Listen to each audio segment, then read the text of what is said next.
So this is the parking area of Bedwell's. As you can see, it's very busy. And the little pay box thing, and you grab a thing from here, and you have to sign it and fill out a whole bunch of information, and you put it in there. And the trailhead, as you see, 200 meters, starts this way. And the start of the trail here, as you can see, not too far from the parking back there, is right here.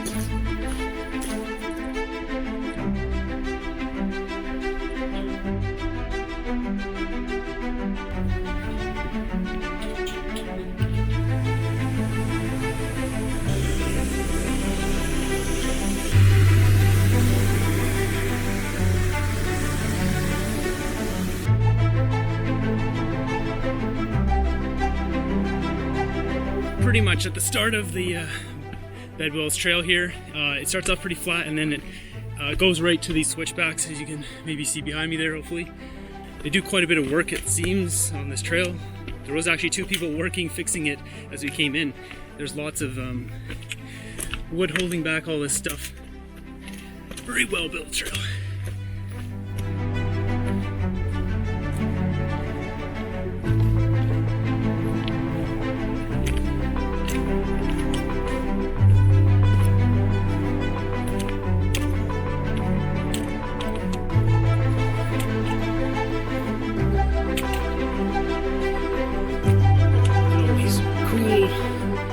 Giant rocks. This is where all the cougars sleep. Yeah, right in there.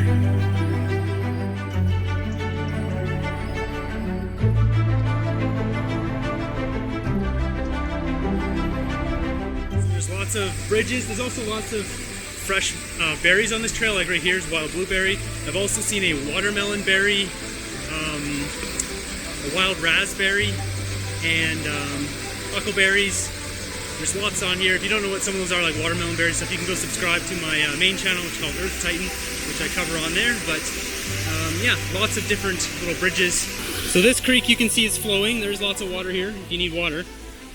And this is in the middle of August, so some of them have dried up though.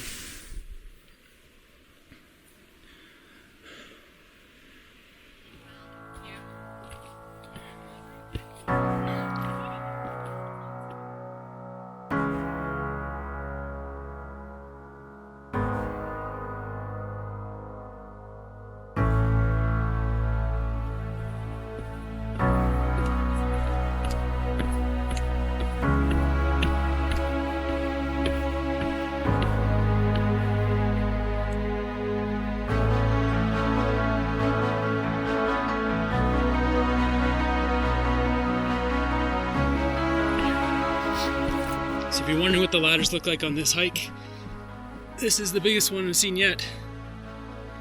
It's basically just steep stairs. Don't know how they got this big thing up here. Maybe by helicopter or by brawny men. So here's a view from the top. I think this is Flower Ridge up here, which would make sense. There's a really steep start over there, and then you can walk all the way along the top. Have you ever done that one? I've never done that one, but it's on the list. So we're getting close here to Baby Bedwell's, and a whole bunch of day hikers told us there's the biggest black bear they've ever seen. We will see if he's there or not, but just to be warned, if you're coming out here, this is the backcountry.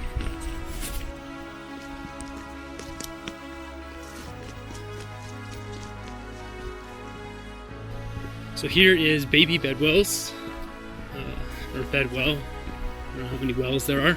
Maybe it's plural. Well, this one's a lot bigger than I thought it would be, which you'll see here in a second.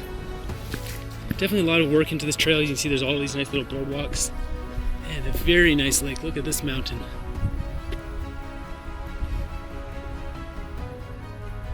I just found one of the campsites. Nice, big, beautiful, flat campy pad here,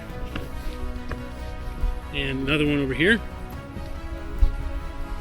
It is $10. You have to pay at the start, like I showed earlier in the box, and you get a beautiful view of whatever this mountain is.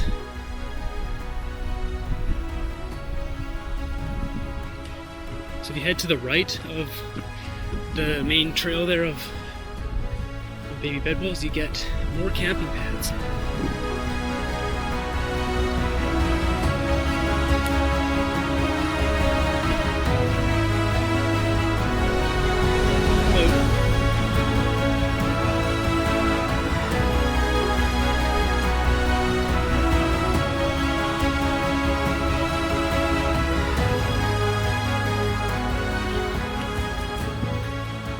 So you can see the campsites over there. There's actually 6 on top of the rock and then another couple down there. And going up to Big Bedwell is these metal stair things. More of them, lots more of them.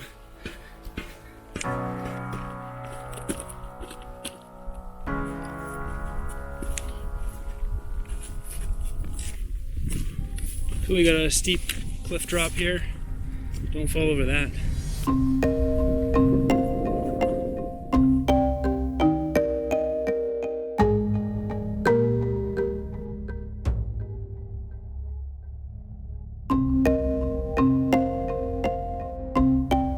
Over that little pass, now we have Big Bedwell.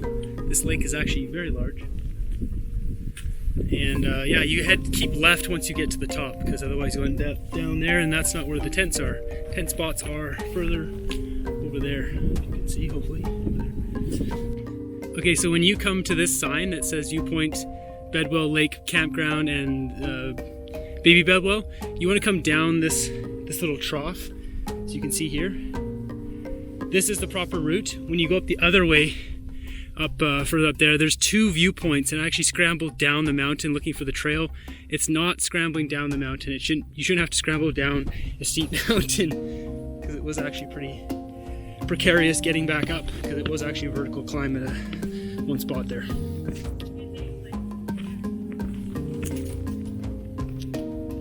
It's me.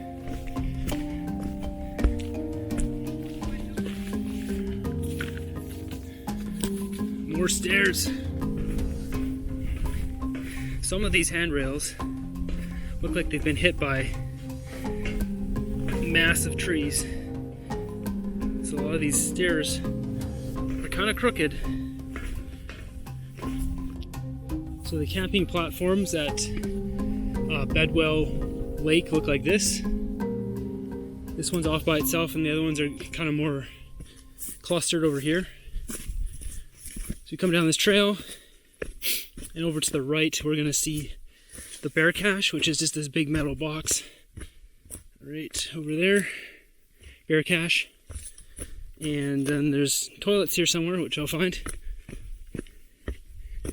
Come up here, you can see the other pads. There's some other people here.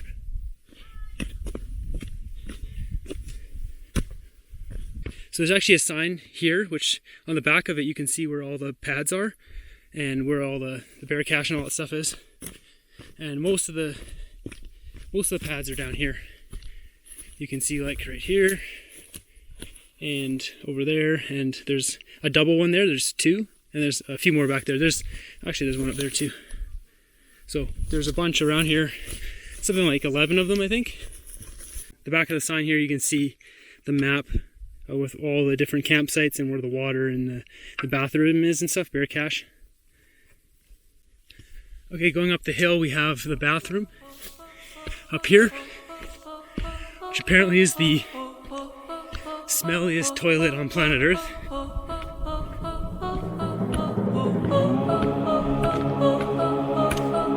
Oh God, I can smell it from even 10 feet away. Oh, abandoned. Abort mission, abort mission.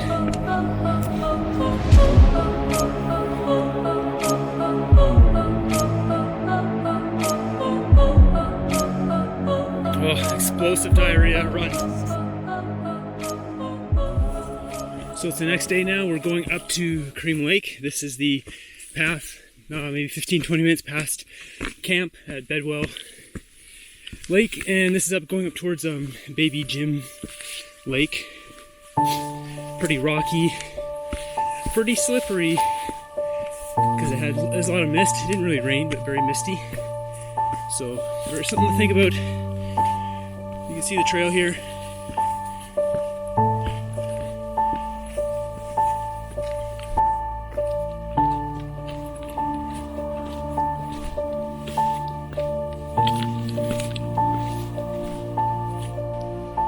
is starting to clear up.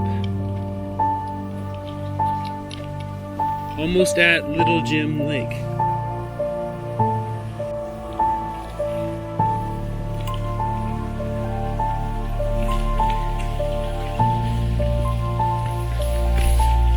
Let's see if I can film this thing, hopefully for you guys.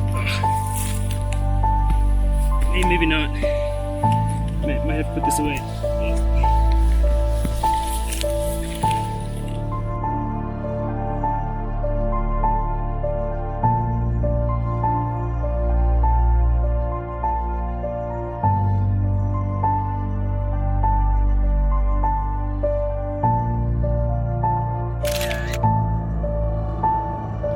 So just so you know what you're getting yourself into, you have to climb over this entire boulder field.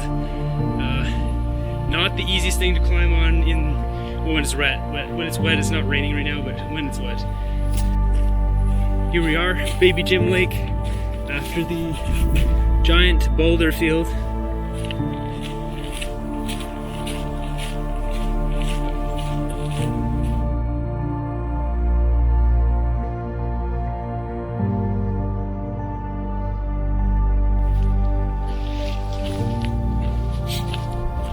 The fog, it's blowing in so fast.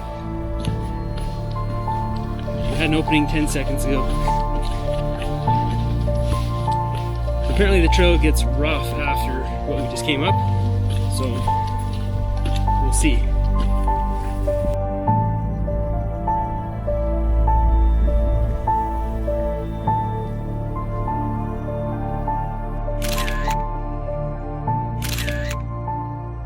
Just above Little Jim Lake now.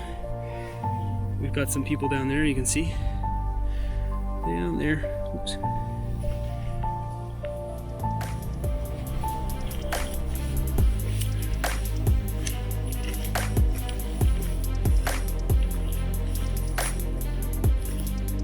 Really epic up here. So from here it's about an hour to Cream Lake, which you will see shortly. So trying to capture all the elements here that may spook one, like this cliff to my right here.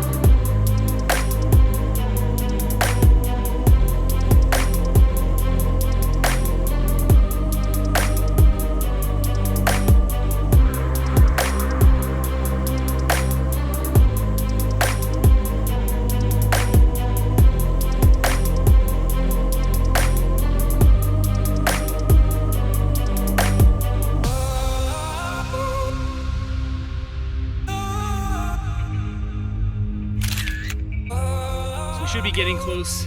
I'll take you a little bit further up here. Show you what kind of bushwhacking stuff it looks like. Lots of rock stuff. If you're not good at walking on all these rocks down here, some of them with steep drops, this might not be the hike for you.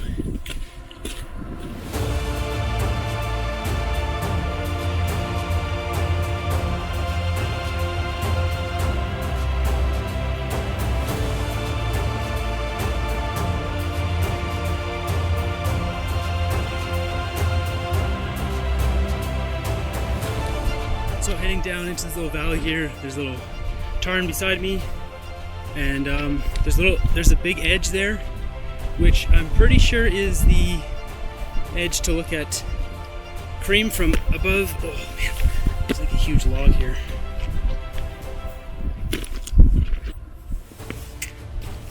You can see that log in the background. A little bit muddy, foggy all day. We get to the top and it's super nice and sunny up here. Finally warm up. It's just amazing up here. Really fantastic views. The lake has got to be over this ridge down here. So here we have it, Cream Lake.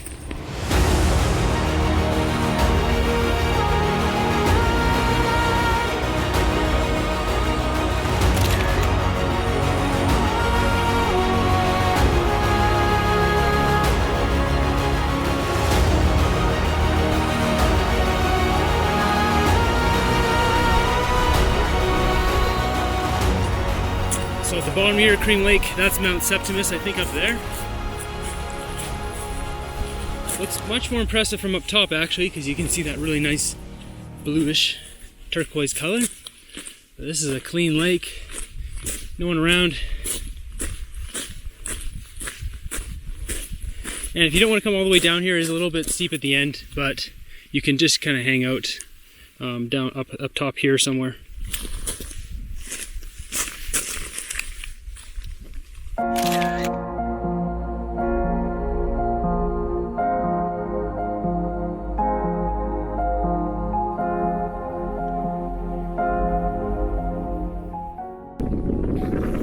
So you're wondering what the most dangerous part of this hike is? It's definitely this ridge and walking all this stuff.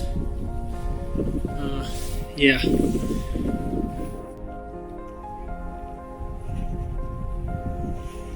can see the second most dangerous spot, which is just past what I just went through, is this here, just because all this stuff really does drop off very steeply. You just have to have sure footing and don't be on your phone.